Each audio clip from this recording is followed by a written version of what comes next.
ये स्टार्ट करते हैं। ये पार्ट 2 है चैप्टर 5 का। सॉरी फ्रेंड्स, जो पार्ट 2 आने में थोड़ा सा डिले हो गया क्योंकि जैसा कि आप सबको पता है कि सीज़न अच्छा नहीं चल रहा है इस समय। काफ़ी ज़्यादा जो है वायरल फीवर बहुत तेज़ी से स्प्रेड हुआ है वो भी, तो वायरल फीवर के कारण जो है क्लास अपलोड करने में थोड़ा सा डिले हो गया है। काफ़ी दिक्कतें आ गई हैं। अभी भी आप देख रहे होंगे कि तबीयत ज़्यादा सही नहीं है, बट फिर भी और ज़्यादा डिले ना हो इस वजह से ये पार्ट 2 लेके आया हूँ। हालांकि ये ज़्यादा है नहीं फ्रेंड्स, 5 से 7 मिनट की क्लासेस हैं और फिर ये चैप्टर ओवर हो जाएगा। तो आइए पढ़ते हैं, चलिए देखते हैं। तो फ्रेंड्स ये है कि finding out about social differences. तो अब हम सोशल डिफरेंसेस के बारे में पढ़ेंगे हड़प्पन टाइम में, और हम सोशल डिफरेंसेस को ग्रेवयार्ड के द्वारा समझेंगे कि सोशल डिफरेंस में कौन अमीर था, जो पहले लोग अमीर, कौन अमीर थे, कौन गरीब थे, क्या थे, उस चीज़ के बारे में ग्रेवयार्ड से समझेंगे। और ग्रेवयार्ड से ये चीज़ें कैसे समझ में आएंगी ये हम आगे देखते हैं। तो archaeologist think that object found with a skeleton probably belong to the dead person. ठीक है, तो जो आर्कियोलॉजिस्ट ने फाउंड किया कि जो डेथ पर्सन के साथ कुछ ऑब्जेक्ट फाउंड किए आर्कियोलॉजिस्ट। अब देखते हैं वो क्या कहते हैं। More objects are found in one grave than in another. किसी किसी ग्रेव में अदर ग्रेव के कंपैरिजन में ऑब्जेक्ट्स बहुत ज़्यादा हुआ करते थे। जैसे कि ब्रह्मगिरी कहाँ पे फ्रेंड्स? कर्नाटक में ब्रह्मगिरी हिल है। तो इसकी क्या बात कर रहे हैं? One skeleton was buried with 33 gold, 2 stone beads, 4 copper bangle and 1 conch shell. तो एक वहाँ पे एक ग्रेवयार्ड पाया गया था जिसमें कि एक स्केलेटन था। इस स्केलेटन के साथ 33 गोल्ड बेड्स थे, 2 स्टोन बीड्स थे, 4 कॉपर। तो इतने सारे ऑर्नामेंट्स थे, तो उससे ये समझा गया कि जो मरने वाला आदमी था वो काफ़ी अमीर था। अदर स्केलेटन है ओनली अ फ्यू पॉट्स। और एक और स्केलेटन पाया गया अदर ग्रेवयार्ड में, उसमें क्या था कि इसमें बस कुछ पॉट्स ही उनके साथ रखे गए थे। तो इस तरीके से समझ में आता था मरने वाले के साथ कैसे, कितने और कैसे ऑर्नामेंट्स है। इससे ये समझ में आता था कि उस समय भी जो सोशल डिफरेंसेस थी, अमीर भी, कुछ लोग अमीर थे, कुछ लोग गरीब थे, तो इस टाइप के सोशल डिफरेंसेस थे। तो देखिए इसमें लिखा है कि this find suggested that there was some differences in status among the people who were buried. जो पीपल बरीड किए गए हैं उनके स्टेटस में कुछ डिफरेंसेस हैं। Some were rich, other poor, some chief and other followers. तो कुछ इस टाइप के थे friends. Were some burial spots mean for certain families. कुछ बरियल के बारे में और देखते हैं कि समटाइम क्या था कि megalith contain more than 1 skeleton. ठीक है friends, these indicate that people perhaps belonging to the same family were buried in the same place though not at the same time। ठीक है, तो कुछ ग्रेवयार्ड ऐसे मिले थे जहाँ में एक से ज़्यादा स्केलेटन्स थे। इसका मतलब वो सारी फैमिलीज थे जिनको एक साथ बरी किया गया था। इसका मतलब ये नहीं कि फैमिली में कोई एक मर गया तो सबको बरी कर दिया गया। इसका सिंपली मतलब ये था फ्रेंड्स कि एक ही जगह पे तो बरीड किया गया था, लेकिन ऐसा नहीं है कि एक ही टाइम पे सबको बरीड कर दिया गया था। तो टाइम जब कोई मरता गया उसको उसी जगह पे ला के दफनाते चले गए। तो उससे ये पता चला कि सारे फैमिलीज थे।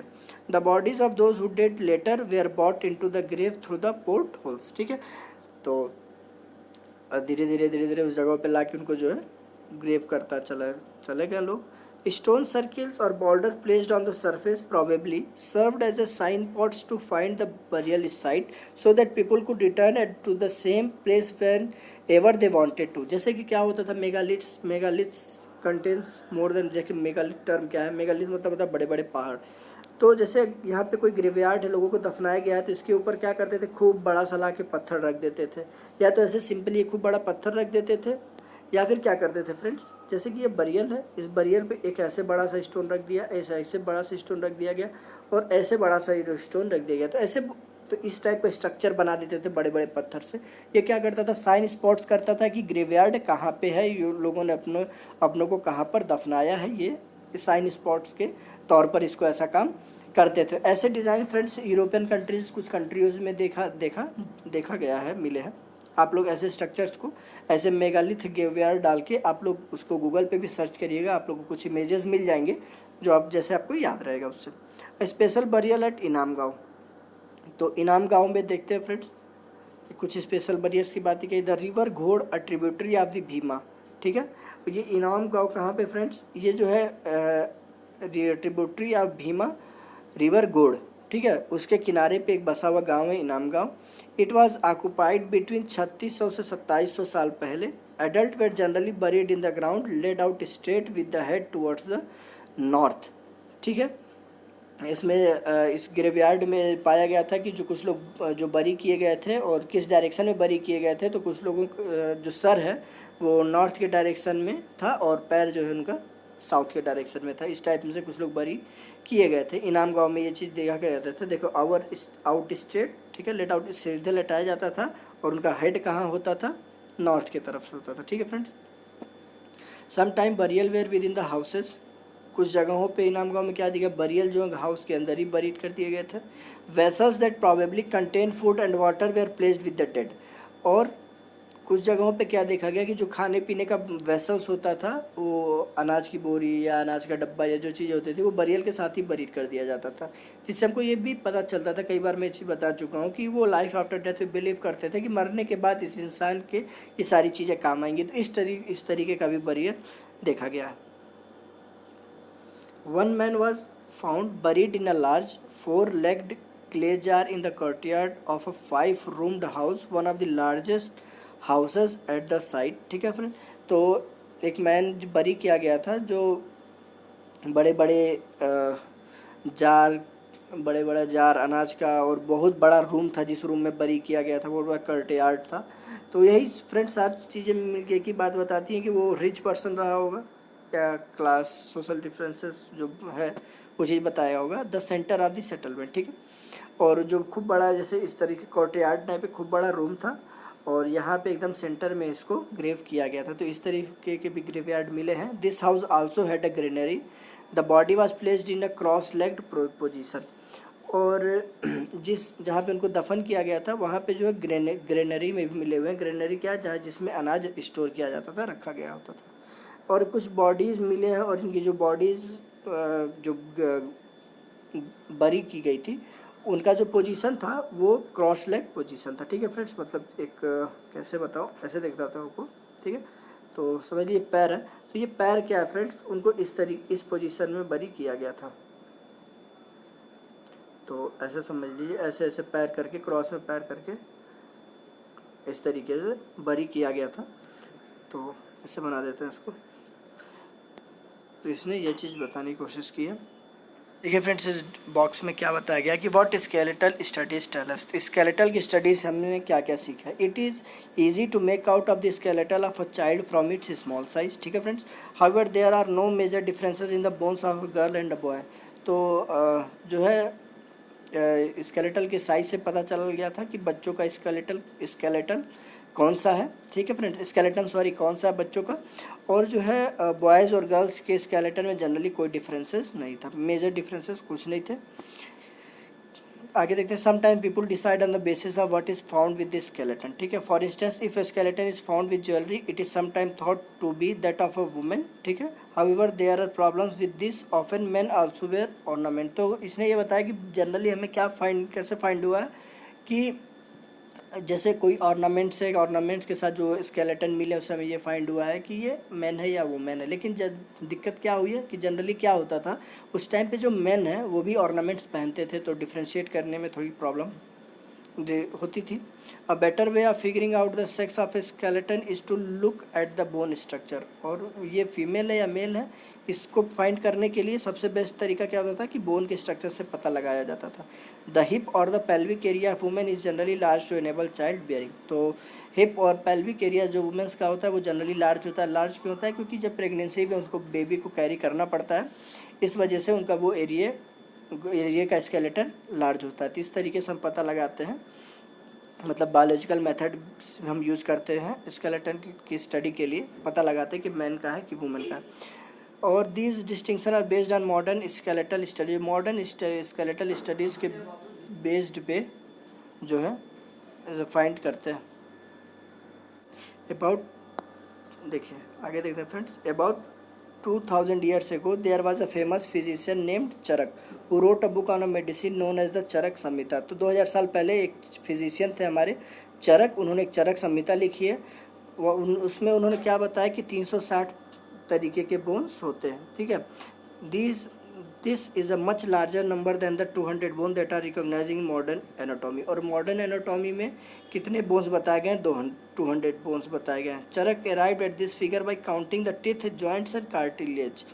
चरक जो है 360 बोन कैसे बताएं? गलत नहीं बताया, उन्होंने ज़्यादा चीज़ों को काउंट किया। उन्होंने बोन में टिथ को भी काउंट किया है, हमारे जॉइंट्स को भी, और कार्टिलेज को भी फाउंड किया है हमारे बोन्स में। तो उनके हिसाब से चरक संहिता के हिसाब से 360 बोन्स, और मॉडर्न एनाटॉमी में 200 बोन्स बताए जाते हैं। आगे देखते हैं फ्रेंड्स, ऑक्यूपेशन एट इनाम गांव में क्या ऑक्यूपेशंस वगैरह था उस बारे में देखते हैं। Archaeologist have found seeds of wheat, पाया गया barley, rice, pulses, millets, peas and sesame. Bones of a number of animals, many bearing cut marks that so they have been used as a food, have also been found. तो बहुत सारे wheat, barley, ये grains वगैरह तो पाए गए हैं। Bones भी नंबर, बहुत सारे बोन्स और एनिमल्स भी पाए गए हैं जिन पे कट मार्क्स था, जिससे ये पता चलता है कि इनको भी खाया गया है या खाने के लिए इनको यूज करते थे। और उसमें जानवर में क्या क्या था? कैटल था, buffalo, goat, sheep, dog, horse, ass, pig, sambar, spotted deer, black buck, antelope, hare and mongoose. और इसके बाद besides birds, crocodile, turtle, crab and fish, ये सारी चीज़ें फाइंड की गई हैं। There is evidence that fruits such as, उस टाइम पे फ्रूट्स भी यूज करते थे, क्या क्या? Ber, amla, jamun, dates and a variety of berries were collected. ठीक है फ्रेंड्स, अब इसमें देखते हैं फ्रेंड्स, इस बॉक्स में क्या बताया कि चाइना को फाउंड करिए मैप में। और मुझे लगता है कि ये तो फाउंड करने की ज़रूरत नहीं है चाइना को मैप में, कहा कि आजकल रोज़ न्यूज़ में है ये। आज से 3500 साल पहले की कहानी उठाया हुआ है। First evidence of writing in China, सबसे पहला एविडेंस राइटिंग का कहाँ पाया गया? चाइना में पाया गया। This writing were on animal bone, और ये राइटिंग जो है एनिमल्स के बोन पे लिखा हुआ मिला है। These are called oracle bones. तो जिस बोन्स पे लिखा जाता है, स्क्रिप्टिंग होती है, उसको ओरेकल बोन्स कहते हैं। Because they were use to predict the future. और ये इस बोन को क्या करते थे कि फ्यूचर्स को प्रेडिक्ट करने के लिए यूज करते थे। किस तरीके से यूज करते थे? Kings got describes to write question on the bone. ठीक है, किंग क्या करता था? उस बोन्स पे अपने क्वेश्चंस लिखता था।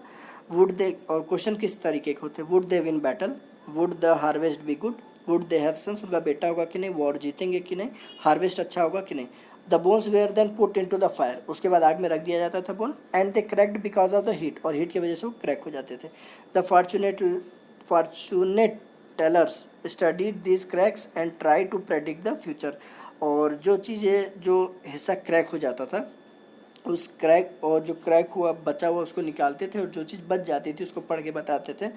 तो उनको ये लगता था कि वो चीज़ उनको बता रही है, उसे प्रेडिक्ट करते थे कि क्या होगा क्या नहीं होगा। As you may expect they sometime made mistakes. तो जो भी है, these kings lived in places in city, cities में रहते थे। They amassed a vast quantity of wealth including large elaborately decorated bronze vessels. However they did not know the use of iron. लेकिन फिर भी हर चीज़ के बाद भी वो आयरन यूज़ नहीं जानते थे वो।